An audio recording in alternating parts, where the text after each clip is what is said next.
The ninth enabling behavior of narcissism is passivity. Hi, I'm Dan Cassenti. I'm a cognitive psychologist and a novelist. I'm putting together this series on YouTube to help explain concepts of narcissism so people can arm themselves with knowledge and stay out of narcissistic relationships. So, passivity.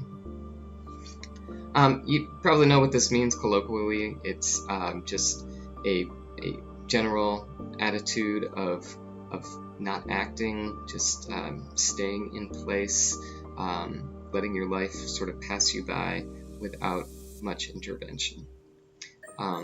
Passivity aids narcissists because, they're coming at you with a lot of abuse. You're kind of shrugging it off, letting it happen to you, not trying to do anything about it, not trying to get out of the relationship, change your life, just kind of stuck there. But there's also a deeper meaning to passivity. And what I'm talking about is your communication style, if you're exhibiting passivity. There are 3 different communication styles. Actually, there's 4. But one of them is tied to the 2 others. So there's a passive communication style, which is what I'm talking about here. This is where you always communicate around somebody else's needs. You never consider your own.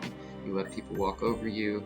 You allow them to take advantage because you're so tied into their needs that you don't really care about your own until things like explode, and then you don't know what to do. Once you're deeply enmeshed in that trauma bond, if you've got a passive style and that's all you've been doing, you're sunk.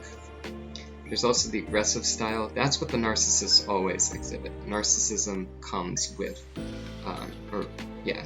if you have narcissism, it comes along with an aggressive communication style. That is for certain. Aggressive communication style is the opposite of passive. You're putting everything into your own needs. Everything you're pursuing is just a selfish, one way, my way or the highway kind of attitude. And obviously, we don't want to be aggressive either all the time. An aggressive style ruins relationships. It takes advantage of people. It puts you in a place of being a narcissist. I wouldn't say that necessarily everyone who tends towards aggressive communication styles is a full-on narcissist, but the more you go down that path towards being as fully aggressive as possible, that's the narcissist over on that side. There's passive-aggressive. That's halfway in between. You communicate as if you're passive, but deep down inside you're really aggressive. This is people who say that they're going to cooperate, make promises, and they submerge those. So you can see that that's still an aggressive communication style, but the actual communication sounds passive, but it's all lies. So I'd still classify that as aggressive, but it's a little bit of a twist on it. And clearly, if they can be a full-on aggressive, more like grandiose narcissist, a covert narcissist is passive-aggressive. And there's the last style, and that's assertiveness. I will explore this in another video in more depth, but this is the balanced type. People confuse assertive with aggressive. That's not what assertive is. Assertive is taking a balanced approach where you weigh the other person's needs, and you weigh your own. If an assertive person is working with an aggressive person, they have to try to tilt the scales and insist on benefiting from the relationship themselves. And they'll balk if the aggressive person is not caving in to that, if they're not compromising at all. And on the other side, if an assertive communicator is communicating with a passive person, they're going to be trying to meet their needs and say, well, you know what, this deal is really one-sided in my favor. Please, what do you need? I don't want to start this relationship or continue this relationship with you thinking you're being taken advantage of. Let's see what we can do for you too. So an assertive person will balance those two.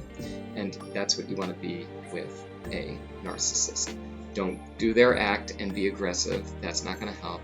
Don't do the passive aggressive, because if you're agreeing with them and then just focusing on their own selfish needs, that person's going to come back to you and they're going to want retribution.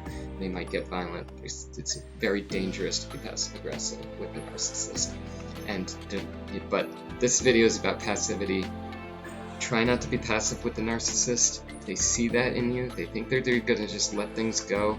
They feel like they can get away with anything, and they are going to make sure that they take and take and take from you until you have nothing left to give.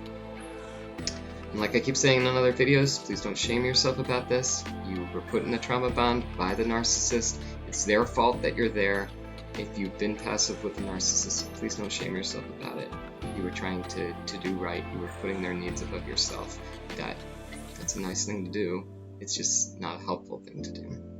Okay, well, I hope this video helped. If you liked it, please hit like. Please subscribe if you haven't done so. Every time you do that, the YouTube algorithms go, oh, these videos are working. Let's get these out to more people. You can just help people by pressing buttons. I hope this helped you.